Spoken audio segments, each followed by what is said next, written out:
Irish Bella mau nangis ditanya soal cerai. Setelah 5 hari mendekam di penjara, akhirnya Irish Bella menjenguk suaminya Amar Zoni. Amar Zoni tersandung kasus narkoba dan ditangkap bersama 3 rekan lainnya. 5 hari di penjara atas kasus narkoba, Amar Zoni akhirnya dijenguk sang istri. Irish Bella menjenguk Amar Zoni di Polres Metro Jakarta Selatan.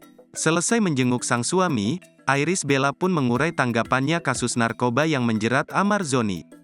Irish yang tampak lemas pun berharap dirinya kuat menjalani ujian hidup. Tak cuma itu, Irish Bella juga meminta izin untuk melanjutkan hidupnya yang sempat tertunda karena kasus sang suami. Diungkap Irish Bella, ada beberapa tanggung jawab yang harus ia selesaikan. Enggan berkomentar panjang lebar, Irish terlihat pilu saat dicecar awak media.